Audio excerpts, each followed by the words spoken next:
thank you for giving up. We won't keep you for more than an hour this evening, but we will be talking, obviously, at the start of Mental Health Awareness Week, all things mental health and all things mental health in football. So we are delighted to have teamed up with Better for tonight's event, and we'll talk a little more about the partnership that we and Better have.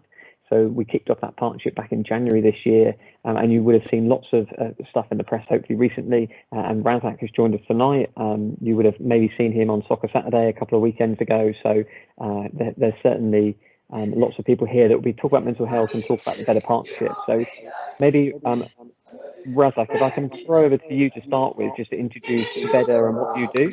And I'm just going to ask whoever that is in the background to mute themselves if they can, please. But I'm going to throw over to Razak. Razak is the founder of Better, and we'll be able to talk more about Better and a little bit about the partnership that Surrey FA and Better have. So Razak, good evening, and I'll just throw to you.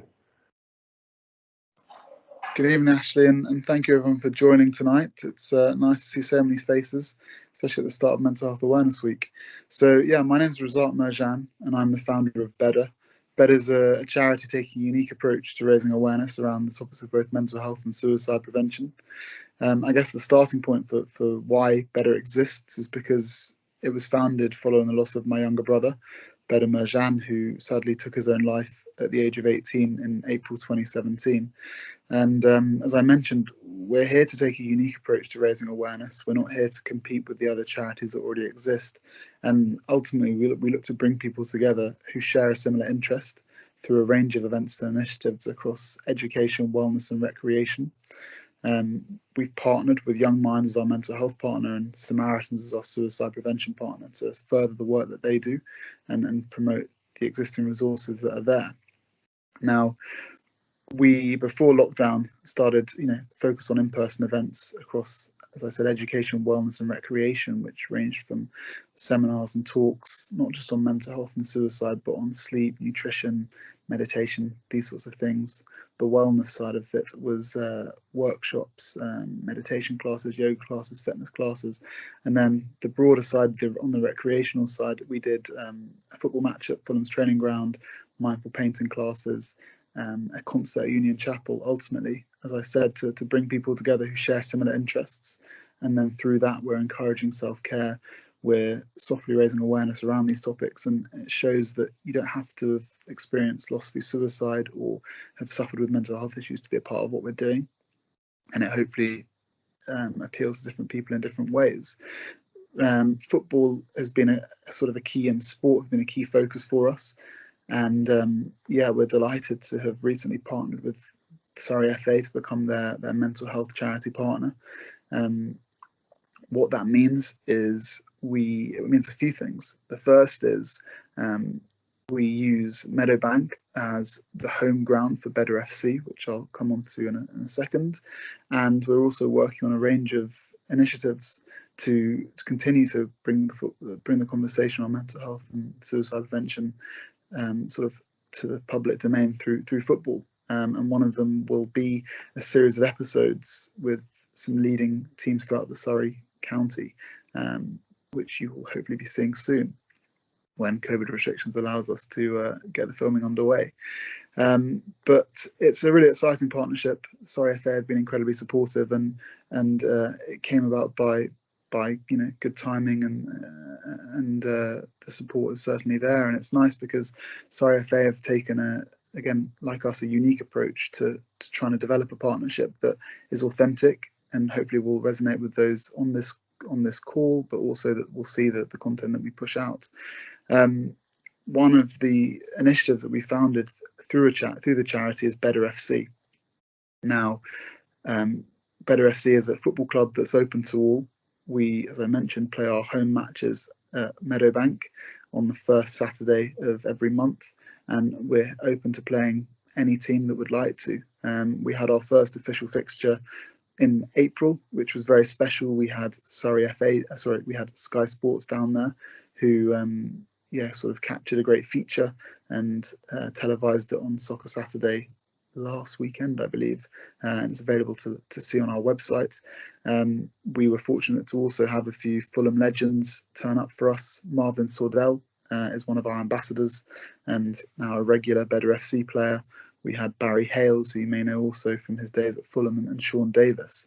But whilst we have those involved, it's as I said, it's open to all, and it's just a chance to, as you're getting from what we're trying to achieve as a charity, bring people together through football as the medium, and break down barriers, softly kind of open the conversation around it.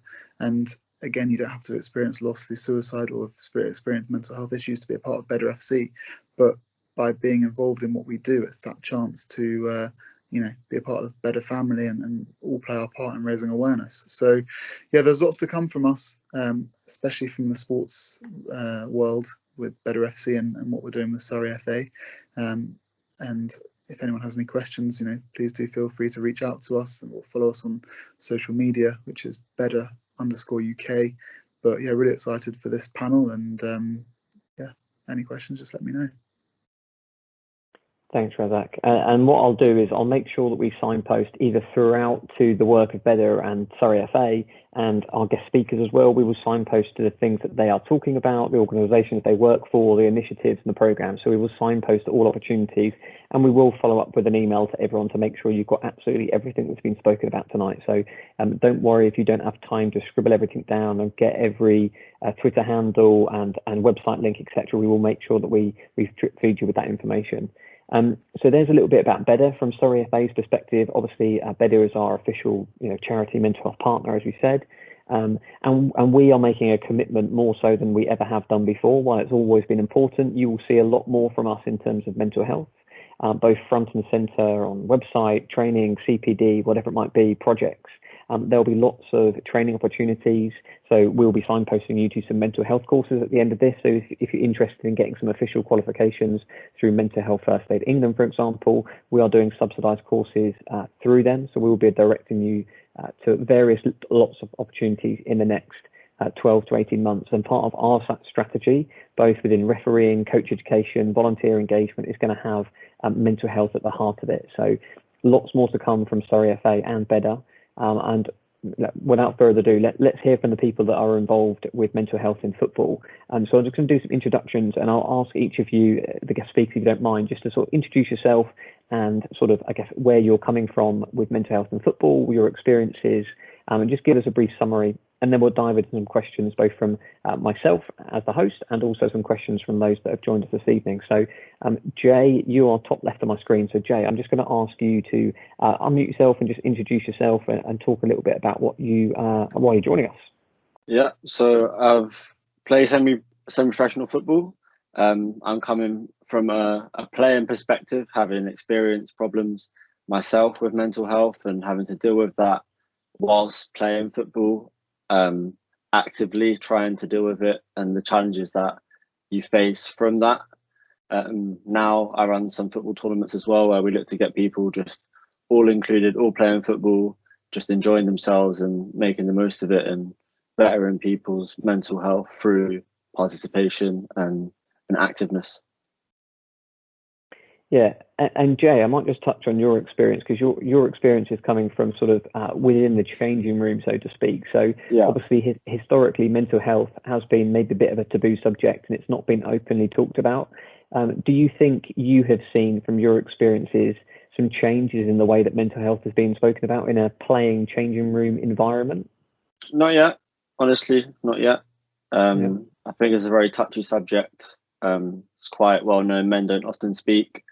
People that will be suffering themselves from certain things will be sometimes could be the first person to make a joke out of it in the changing room, but you wouldn't know that because no one really speaks. So I don't think it's touched on quite yet. I think there's a long way to go, but hopefully stuff like this can educate. Yeah, and one of the things we'll touch on later in terms of Jay's experience is some training that Jay is putting together at the moment to try and tackle that stigma and use his experience to sort of travel around the county, and hopefully in the next 12 to 18 months we'll be able to work with Jay to deliver some of that content from a player's perspective. So we'll touch on that a little bit later, Jay. Tarik, I'm going to throw it over to you next if I can. So Tarik's joining us but Tarik has experience with mental health and has worked in various areas and is now seeing a huge growth of Mind United. I'm going to let Tarik talk about Mind United, but there's been a huge growth in that area. So Tarik, welcome. Just tell us a little bit about your experiences if you can. Hi, Ashley. Hi, everyone. My name is Tarik Kaidi. I'm the head coach and founder of United Football Club. We're a FA Chartered standard football club supporting adults who've lived the experience of mental health issues and substance misuse. Founded the club in 2019 after coaching another team for 3 years.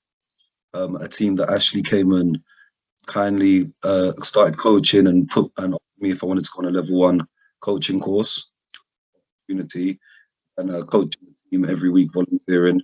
I took the team to Italy to 2 mental health tournaments, and basically had 3 years of experience from the bottom in terms of like volunteering, coaching, managing, and then we led the team to victory in a couple of tournaments and games.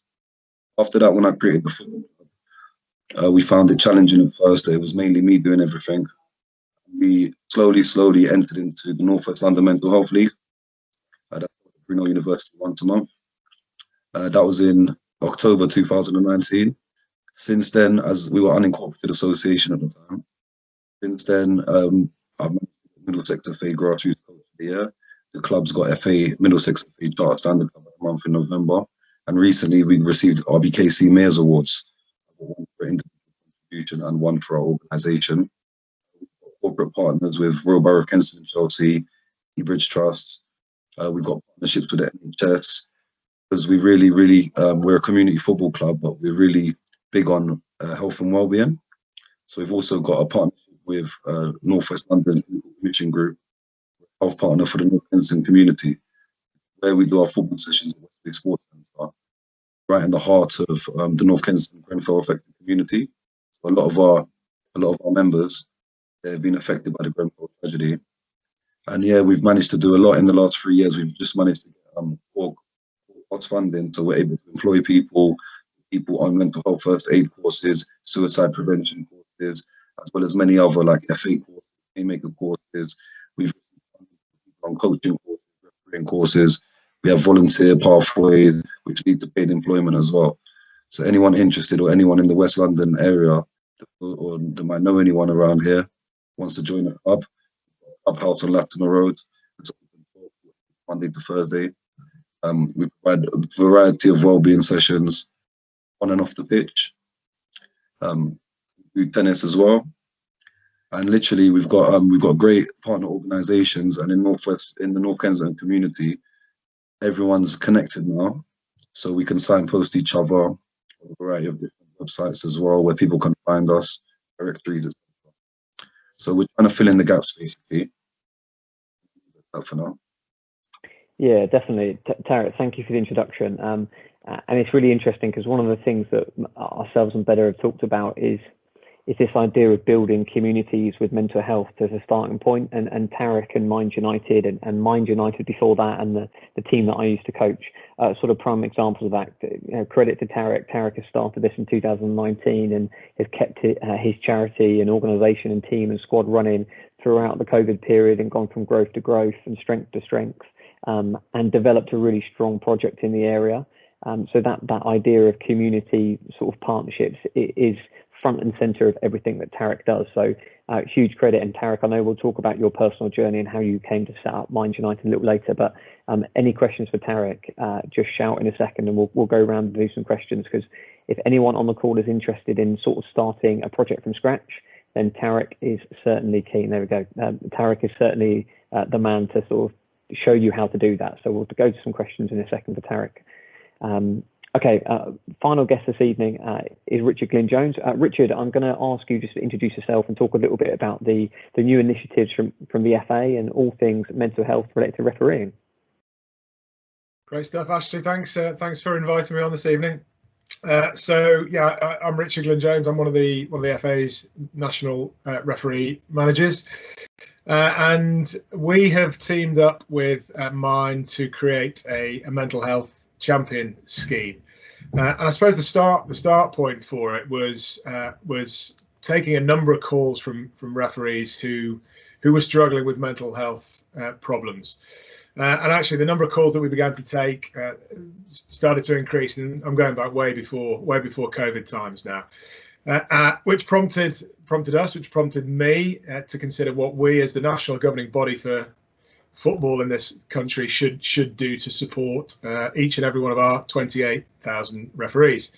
And as I'm sure most people will know, at any one time, one in four adults will have a mental health problem, and that therefore it would be safe to say there are at any one time several thousand referees who might have a mental health problem. So we've established a mental health champion scheme. We've now recruited for and on behalf of and with 20 of the 52 counties. We've recently worked to recruit a champion for Surrey, Martin Etheridge, who I think might be on the call, and Ashley may invite him to tell us a little bit about what he does later. But the aim of the champion scheme is twofold, really. Firstly, to promote mental health awareness amongst refereeing communities within each of the counties. Refereeing can be quite a lonely business for any of those referees on this call, yet at the same time there's a real kind of community feel amongst referees, which is somewhat unique in some respects. But it is absolutely true, and Jay touched on the business of stigma, that we've got to work extremely hard to get our referees talking about their own mental health, work extremely hard to get them helping any of their refereeing colleagues who they think might have a mental health problem. So part one of the role is to really increase mental health awareness amongst the refereeing communities.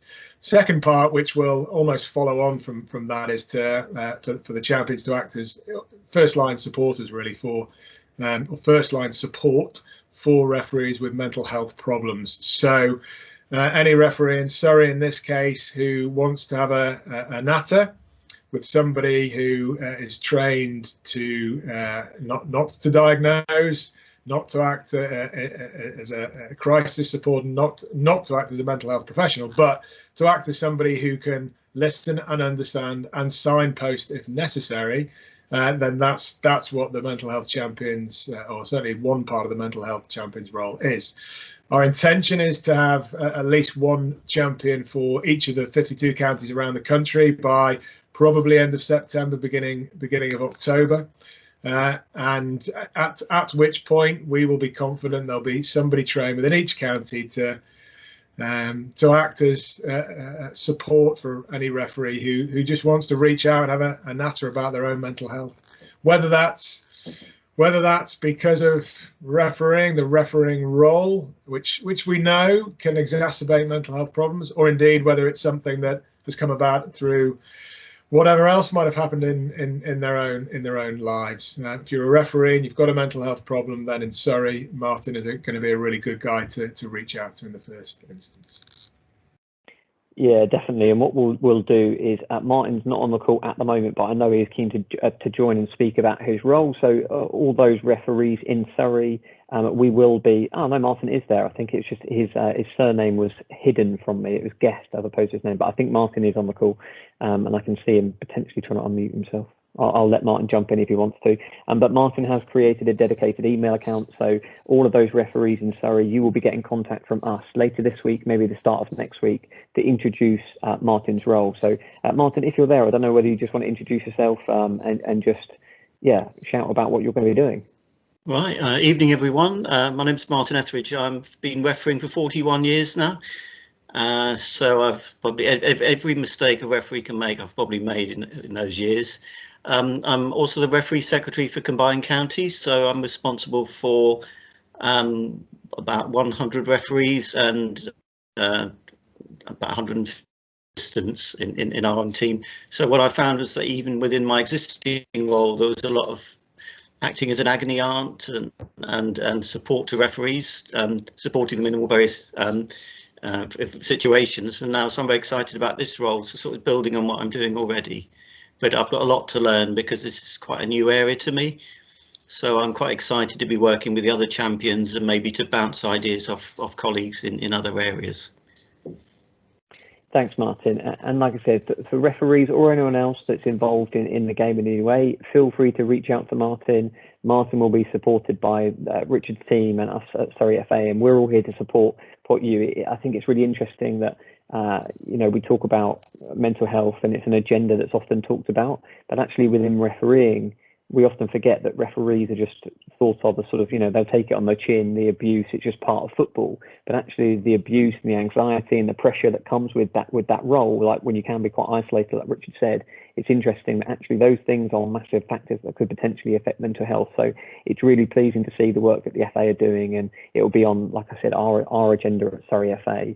And the likes of Better and organisations out there to support. There's somewhere that referees can now go to have that dedicated hotline, if you like, straight to Martin. So really, really pleasing to see. We're going to dive into some questions, and if anyone, I should say, at any stage has got any questions for the panel, then please do raise your hand, unmute yourself, just ask away, because tonight is very much about starting conversations.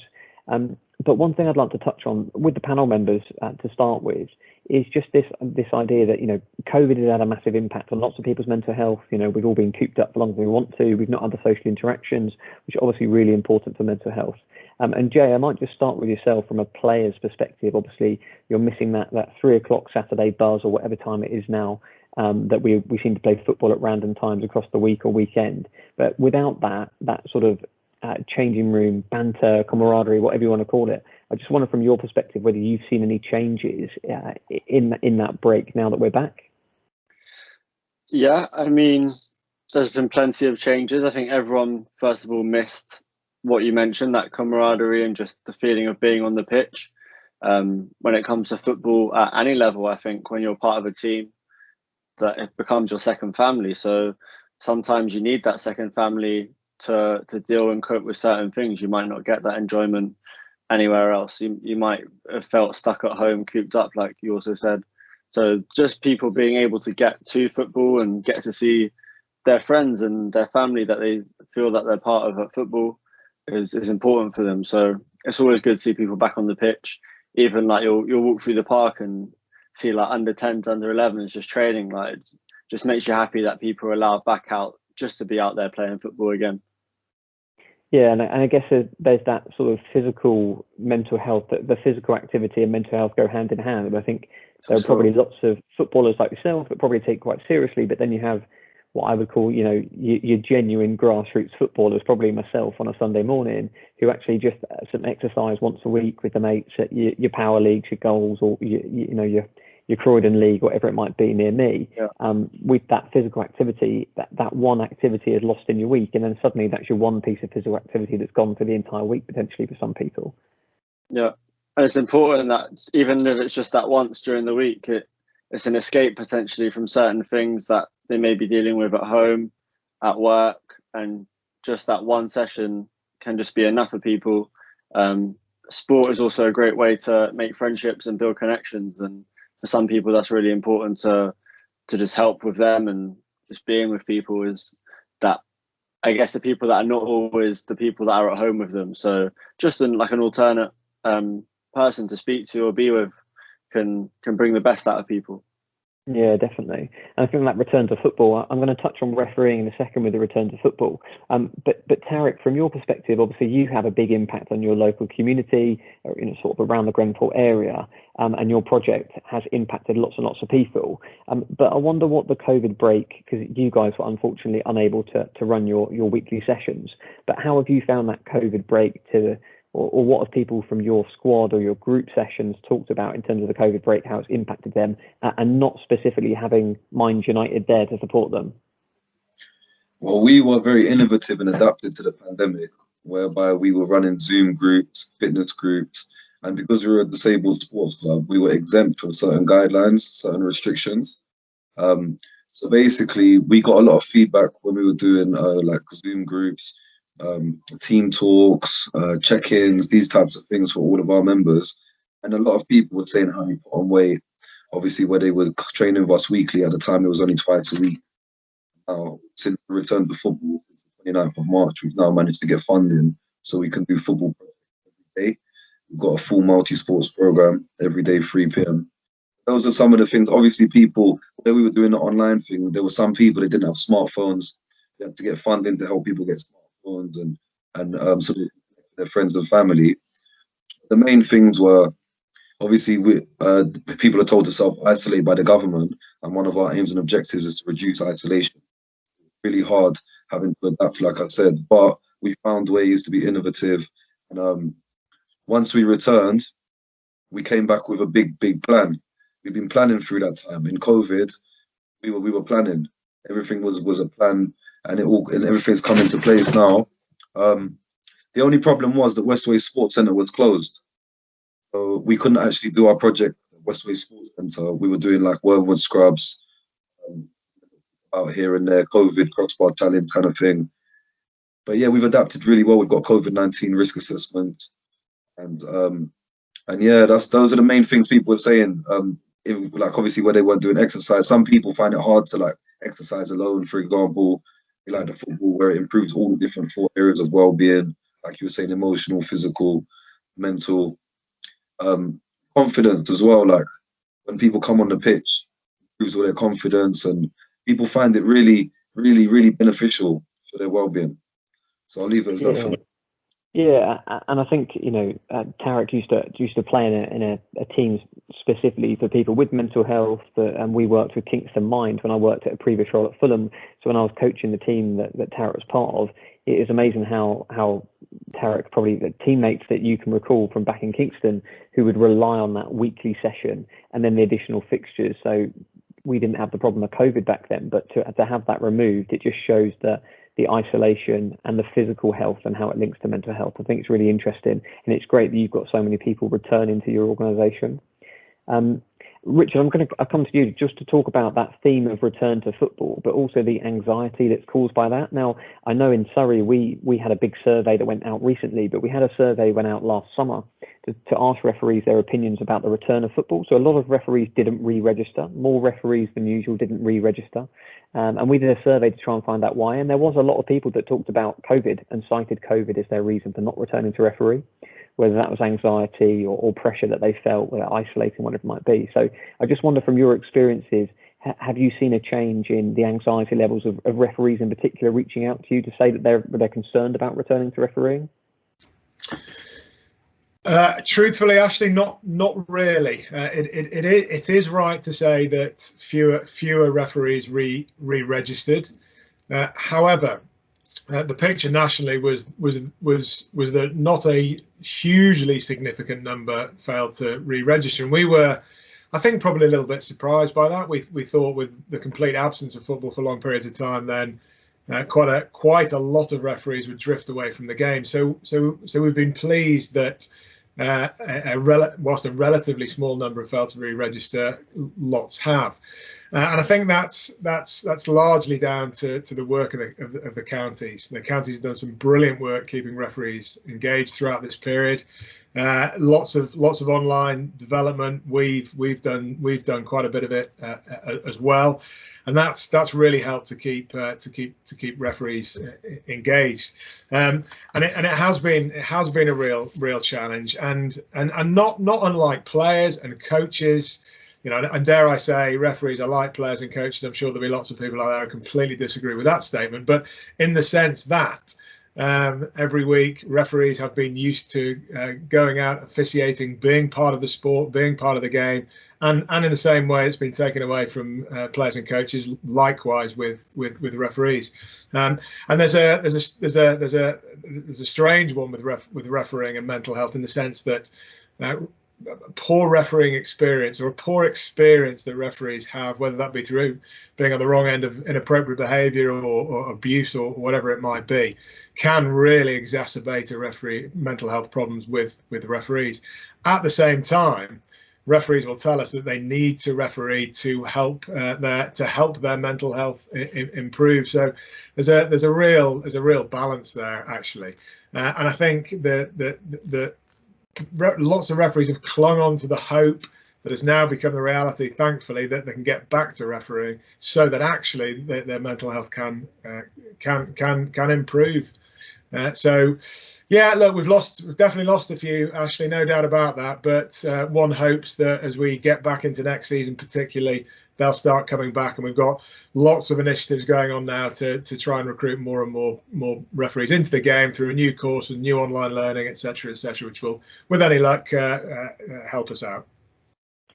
Yeah, and it's interesting because as part of our commitment to mental health and trying to find out a little bit more about refereeing and mental health, we actually posed some questions in our latest referee survey, and we had a couple of hundred referees respond. And it was really interesting because we posed 2 questions to the referees around asking them to sort of rank their agreement with 2 key statements, which was number 1, does refereeing positively impact my mental health? And an absolutely huge number said often or very often. But then we had conversely, a huge number of them said the reverse as well, that actually it also negatively impacts their mental health. So it's that real balance between almost everyone that responded said that it does positively impact their mental health at some point. But on the flip side, almost all of them said it also impacts me negatively and around their mental health. And people cited the things that you've talked about. So it's really interesting. Tarik, you've popped your virtual hand up. Go on, I'll let you jump in. Very much. I just wanted to mention I'm a qualified referee as well. I think Surrey FA, I'm not sure next season if they're doing like free registration. I think I saw an email around that, so I'm not sure if that was due to the pandemic or due to the shortage of referees, but good idea. I need to re-register again for next season.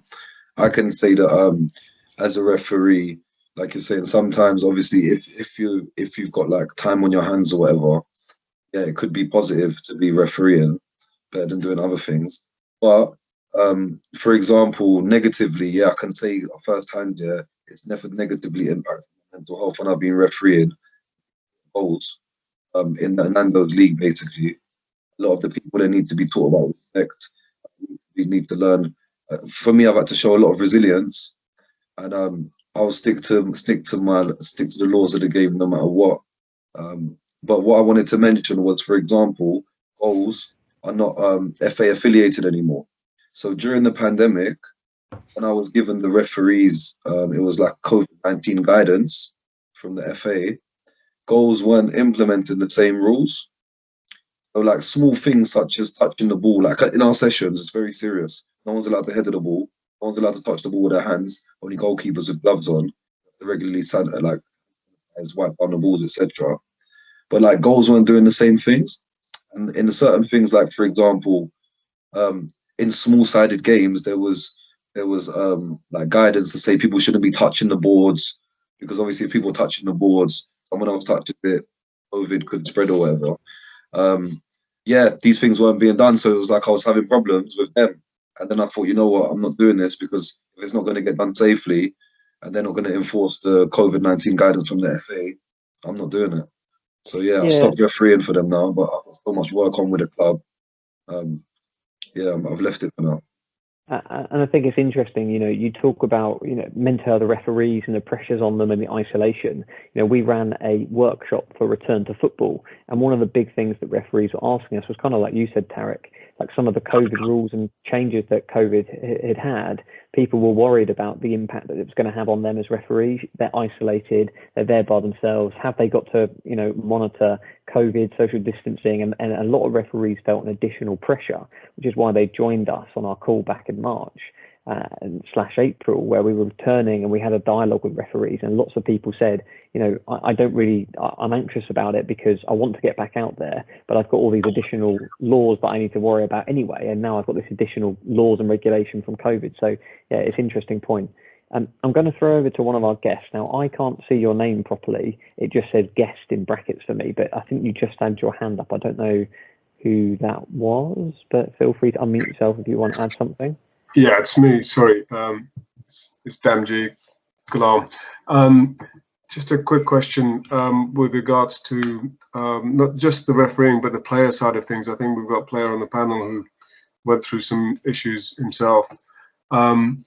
I did a game at the weekend where a player had broken up with his partner and was very aggressive and, going in quite aggressively. So I actually had a word. I did book him. I had a word with him, and then he actually opened up and said, "Look, I'm really, really sorry, Ref. I've actually broken up with my partner this morning." Now, the question here is, how do, as a referee, obviously we have our own issues as well in terms of the mental health element of it, but in terms of us, refereeing games and applying the laws of the game, i.e., bookings, etc. I mean, in this particular instance, I actually happened to find out, or he actually spoke to me and told me what the issue was.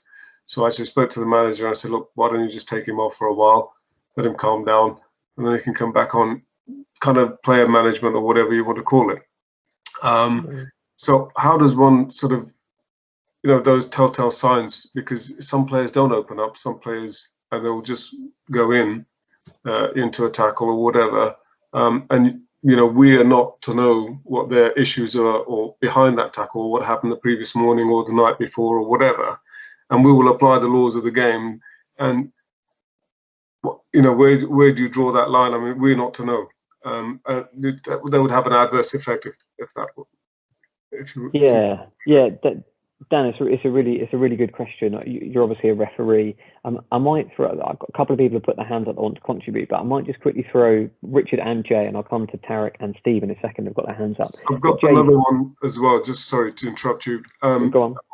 Just leading on from that, secondary is is there a support mental health champion or something like that, where somebody like myself or any other referees could get involved in trying to help other referees? I think maybe, Martin's obviously got that role, but maybe it's too much for one person. I don't know. But does he have, or is there any opportunities for other referees to get involved to help Martin out or do similar roles? Yeah, so I have to tell what I'm going to speak to Jay from a player's perspective, and I know Jay has talked briefly about his own experiences of mental health and the pressures that might have an impact. And then the second part, I'll maybe ask Richard to touch on. So just Jay, from your perspective, obviously Dan's talking about the impact, whether it's mental health, whatever it might be, but things going on in the background away from football have an impact playing. From your perspective, obviously you have dealt with mental health issues, but how did that impact you on the pitch, just to give Dan some insight?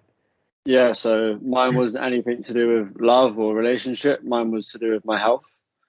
Maybe 2 years ago now, I had cellulitis in my arm, which is like an arm infection. It shot all the way down my arm. I had to go into a hospital completely unaware of what it was. I think I sat in a waiting room for about 2.5 hours, but the last thing I was told was, we need to see you quickly because this could track to your heart. But then I wasn't seen for like 2.5 hours. Then I got put on a drip, and I could go home and come back. So for 3 days, I was on a strong antibiotic drip to clear the infection. And then for 2 weeks after that, I had to take oral antibiotics. And those oral antibiotics just completely wiped me out. I lost about 1.5 stone in weight. I couldn't eat. I had side effects from the antibiotics, such as tummy cramps. I couldn't eat properly, indigestion. I'd be concerned about going toilet or what I'm eating or everything, basically. Everything was a trigger. And then from having the infection on my arm, every little red mark on my body would trigger me to think the absolute worst. But throughout all of that, and I really wish it's something I could, in hindsight, change. Throughout all of that, I would go training twice a week, matches Saturday. No one at the session knew anything about what was going on at all. But I could feel within myself, my performance was just getting worse and worse and worse. And from that, your manager's probably thinking, what's going on? This guy can play, but he's going to be on the bench now because he's not playing. So as a player, you're thinking, what's going on? Is it me? How do I escape this? And even just being on the bench, when you're already dealing with something like that, it's just another trigger for you. I got to a point where the last place I literally wanted to be was at football. But football was my coping mechanism, still trying to have that. We mentioned it earlier, just having that session away from your home that you can go to where your friends are, people you see as your family. For you to go there every week is your escape from everything. And I remember I think it was the first session back for pre-season. We were just lightly jogging around the pitch. My whole stomach was just turning. I thought, I can't do this. Got through the session. By the end of it, I was sick. No one's asking, are you all right? It's just pre-season's tough, isn't it, mate? But I've never been sick in pre-season. Straight away for me, I'm just something's not right. But to everyone else, it's he's unfit. he's been eating all this, but you just have to deal with it. And I think now I'm much better, like much better. Like I don't think of any of these things. I have good people around me. I really enjoy going football, but of course there's points where you want to stop, like you want to pack it in. You try and think of like other things you might escape to, but I think in the end, the one thing that you love when it comes to sport and football, especially, is something I've done my whole life. It's the one thing that can help you.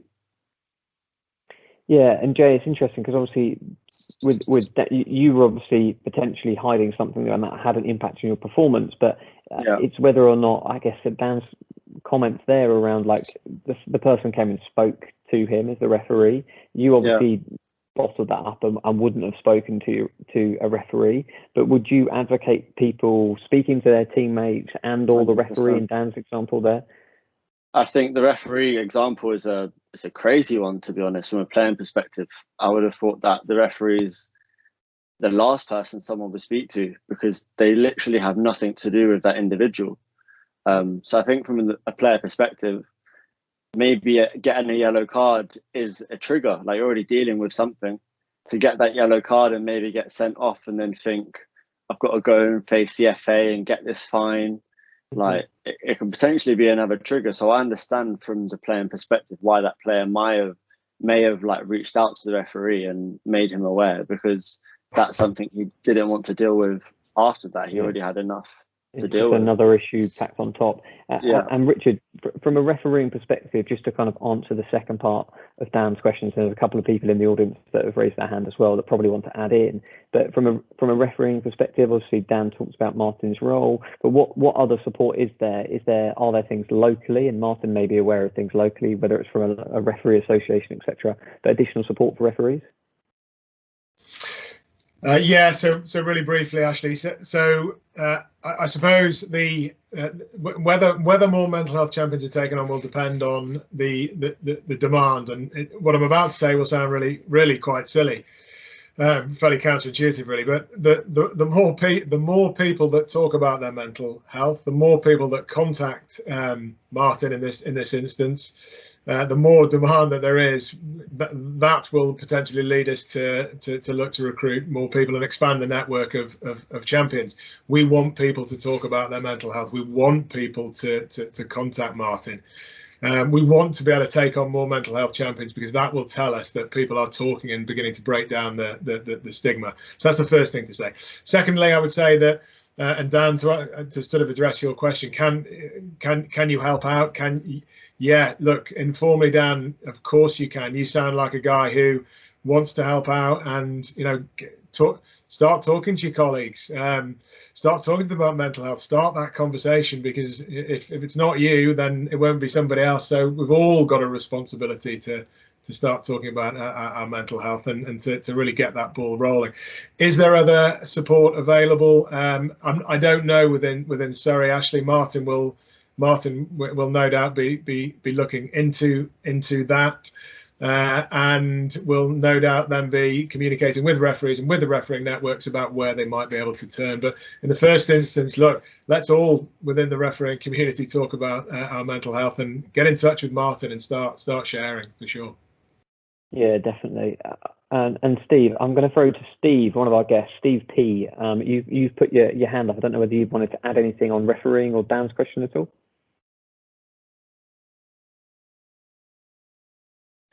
Don't know whether you can hear us, Steve. I can see you, but I think you might have frozen just at the wrong opportunity. There you go, Steve. I think we can hear you now. I've met you before, actually. I've been on the course with Richard, doing a referee course, and I've seen Tarik on various courses and through different teams. So a big thank you to him. I find working for my football club that I'm not proud to be part of my club. As a referee, for what they treated me, and as a player and a coach, the way I get treated at the club, I'm not very proud to be part of it, because I've been at the weekend. I scored a goal. I was training. Got a mental health issue. My boss went, you're belittling everyone else. You're attention seeking. You're not really about all-inclusive football. So I said to him, football's for all. He went, no. When you should be out the pitch, you should go out and thrash everyone. You should be like this. And me being part of the club, and Tarik knows me better than that. I've known him for ages, and I've known Richard. I'm very respectful. I'm from Football for All. Peter Goldstein did my football course, taught me football for all. Winning's not all about anything. And when I go to Little League, they treat me a lot better. I mean, I've got a welfare officer down there called Heather, is absolute heart of gold. But when I'm at Sutton, I don't get the same respect. I can't go and speak to my mentor and say, look, I'm having an issue with my mental health. I'm having an issue with that. He said, you're attention seeking, you again, and off you go. So yeah. I don't get the support at my club, and I'm not proud to be part of it. Being part of the club, I mean, I used to love going to training, and Jay will tell you, pre-season was fantastic. I've been to tournaments with Tarik at Walton, on the bus, buzzing to go, absolute going. Now training, I don't want to go. I don't feel part of anything now. It's because I've been pushed away, and I keep telling them I've got issues, and no, I don't have a disability apparently, so it's very frustrating. Yes, Steve, one of the things we're going to touch on before we finish is just around education and education of individuals, maybe such as your coach or whoever you're referring to. But it's interesting how, from your perspective, I'm sure you'd agree that education of individuals, you talked about mental health and disability and how mental health is seen as something completely different and it gets brushed under the carpet. So I think education is massively key in your environment there. Yeah, I mean, part of my environment, I also do I'm head of walking football. So I've touched with Richard before in the walking football course, and I do that with the lads, and they're over 50s. And that's the best part of my week because I go in with them and I coach a ref, and they look after me as individuals. And I feel so proud of part being in the community team. But for disability football, is not completely different. I don't feel proud of it anymore. Yeah. So maybe at the end of the season, I might look for another club because it's not. I love coaching and I love being playing, but they're pushing me out and I don't like it.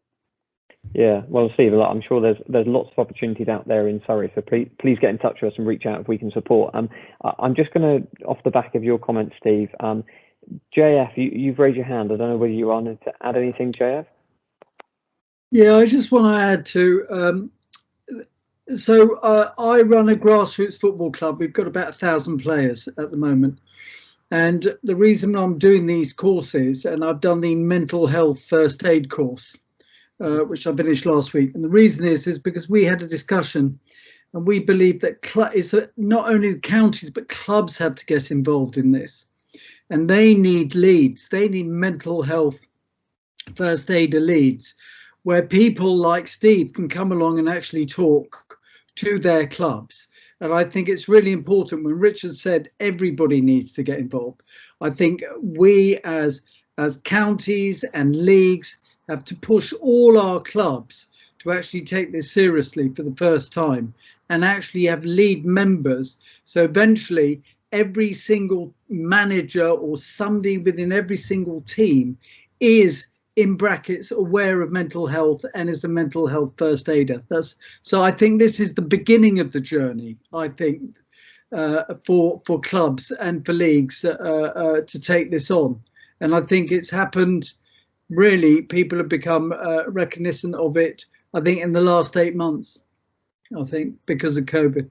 That's all I wanted to say, really. No, thanks, JF. And I think, JF, correct me if I'm wrong, I think you might be going through you're doing the 2-day mental health workshop that we've run in conjunction with Mental Health First Aid England. Is that right? That's right. Just finished it, 3 weeks. Yeah, so JF's just gone through one of the courses that we've run. We've got a couple of half-day workshops that are bolted onto that. So JF and a number of other individuals have gone through the 2-day full first aid training, but we are doing a couple of half-day mental health awareness sessions in the next few weeks. So, I think JF's right. Like, if we can get someone in every club, that's certainly our ambition. What I might do is I'm going to give the final word on this bit to Martin, and then I'm going to give George, who's one of our guests. George, I'm going to give you a minute or two's warning because I'm going to throw to you in a second to talk about some of your research. But Martin, did you just want to add anything? I know you've got your hand up. Just wanted to echo what one of my colleagues was saying there. I definitely can't do it alone, so any help would be much appreciated. I think one of my first tasks will be to map who is actually interested or involved, or is that the guy from the club there who's actually is involved in mental health at the moment, try and map who's doing what within the county, work with the local referees associations, referee societies. I've already spoken to my local one and they've got a nominated contact there tied in with welfare. And then a couple of other things I'm doing within my own league, a big emphasis on celebrating achievements. So it's about creating a positive environment for everyone, where we focus on the positives. So if somebody gets a cup final, or so rather than just concentrating on the negatives, we need to look at it in the round. And then finally, something around mentors and buddies. Again, I don't know whether it's too ambitious to say that everyone within the county or the referees has at least one buddy. Maybe it's peer mentoring. So there's a whole raft of measures we could look at in the round, I think.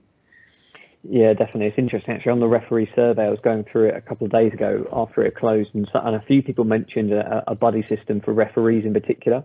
And I think it sounds like from Steve's experience, maybe, and JF's experience, is to have a network of people throughout the clubs as well. What I'm going to do is I'm just going to steer a slight change of direction just to take us towards the end, because I do want to wrap up by 8:30. Now, George has joined us. George is a guest that's joined us this evening. Now George actually probably could be one of our formal guest speakers, actually, but I only came across George's research in the last few days. Now, George came through a level 1 coaching course with me many years ago and has gone off to University College of Football Business at Wembley. And interestingly, George has just published his research through his dissertation thesis around the mental health impact of people that have left the football academy system. And I think there are some parallels with referees that are going through the referee pathway. So I'm just going to give George a platform. And as of Sunday morning, George didn't know this was going to be a platform, but I pounced on George's research. So George, thank you for joining us at very short notice. But George, I just wondered whether you could just give us a minute or two about what you found out, really. Yeah, perfect. Thank you, Ashley, and thank you everyone else. Posted it last week or a week before. So based the question on understanding the effects on the mental health of footballers after the release from professional academies. So I looked to sort of send a questionnaire out to people I knew who could send it on to people who are maybe still playing, but have been sort of released from academies, and get their sort of thoughts and feelings during different situations while they're at the academies. So it's really to understand the reasoning behind the release, what sort of support they had, if it would be like an educational support, if they were given working opportunities and stuff. I managed to get 16 participants to answer the questionnaire. So I'm hoping in the future I can go out and expand it to more people, or have like a focus group. But really from that 16, they sort of explained that during their times at the academies, it was okay for some, but a lot of them, for the reasons they got, weren't good enough, and how it was sort of informed to them wasn't good enough. Majority of the people I did get were between the ages of like 18 to 24, so it did sort of capture the information on the younger generation at the moment, which I suppose is a good thing to understand how people are sort of being treated at the moment. But it did lack the sort of support maybe the old generation got during their time, which is something I really want to look at as well in the future, to see how times are changing and how different demographics have been affected during the times. But yeah, the main sort of reason and the findings behind it was just to see the reasons behind the release, be it them if they're not good enough, if it's a physical thing, if it's an injury or another area. And yeah, what I found out from it really was, sadly, a lot weren't given the support during their time. They weren't provided within education. So I think going ahead in the future, it's really important that academies can work alongside, say, it's like a local college or a university, and help support them, because it's such a small percentage of people in academies that actually make it into the professional game or even the next level. So finding ways to support them with their education, mentally, physically, everything. Like, so many kids will start from a young age, spend 10 odd years there, and then just be kicked out for whatever reason it may be, and that's all they know. So some of them did say they were provided with educational support, where they were able to go to university or given work opportunities, get their coaching badges, and go from there. Yeah, it's interesting, because one of the things that keeps coming back in the thread that we talk about is education. So educating the young people in this situation, educating the academy staff around, the potential impact that their decision has. And I know, having worked in academies myself, that those decisions aren't taken lightly. And unfortunately, and Jay from a playing perspective will know that unfortunately not everyone can make it semi-professional, professional. So there's a huge impact there, and probably a whole hour's worth of conversation we could have. But George, thank you very much. What I'm going to do, George, is I will maybe look to signpost people on the call tonight towards your research or some other research that you're aware of, to kind of pick things up if they want to delve into that a little bit deeper, because I know that I got you to jump on the call at the relatively last minute. So I will reach out to you, George, and we'll share some of your research and some of your findings and other people's research if you don't mind sharing that with us. Yeah, that's perfect. Yep. My best is probably my LinkedIn, so it'll be, I think my name should be on here with George Turin. So yeah, check that out. Feel free to send a message or whatever. Yeah, definitely. I will post on your details. I'll reach out to you. Thanks, George.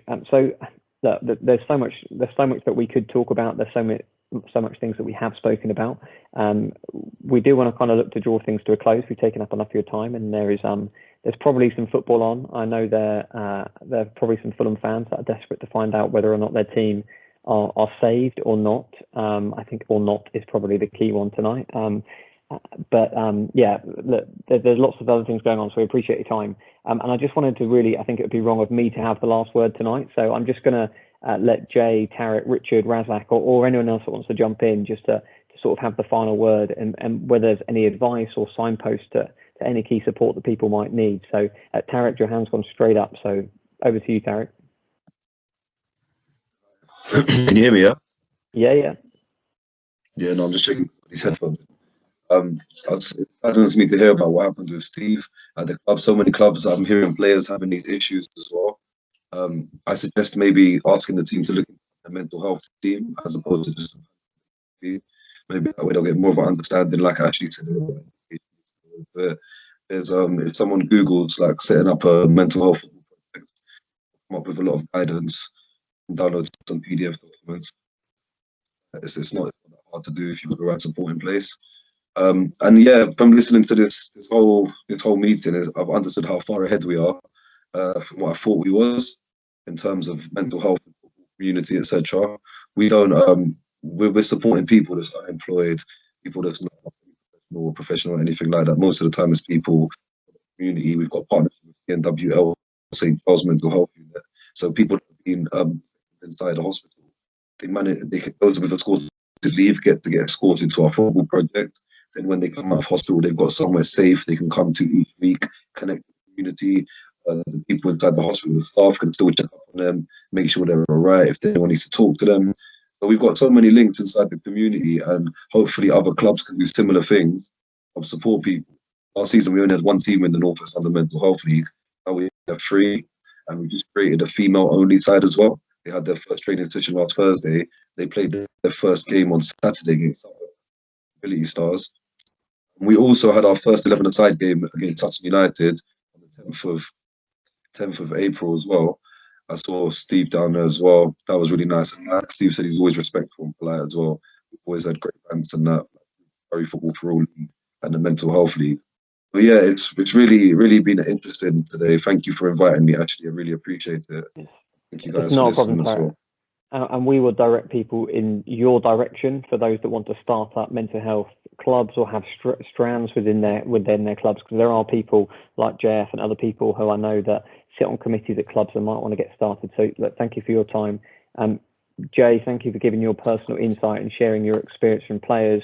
I know Jay's got some great ideas as a mental health advocate of some training that myself and Jay have talked about, and hopefully Jay will be leading some delivery of some training in the future. And Richard, from a refereeing perspective, I think there's so many fascinating insights. I know from the refereeing survey that we've done and the work that you're doing, that mental health in refereeing certainly has a better platform. So thank you very much for everyone's time this evening. You will hear from Surrey FA, myself probably later this week. We will be talking and sharing lots of ideas across the week around Mental Health Awareness Week, so keep an eye out for us, for Better, for Minds United, for the FA, all the stuff around mental health awareness, and you'll hear from me specifically later this week, signposting you to all the things that Richard, Tarik, Jay, and Better, and George, and JF have talked about. So thank you for all your contributions this evening, and without further ado, I'll leave you to your evening. Thanks very much for your time, everyone. Cheers. Thank you, Ashley, and sign up to the Pledge of Positivity, guys. Pledge of Positivity on the FA website, yeah? Thank you. Peace and love.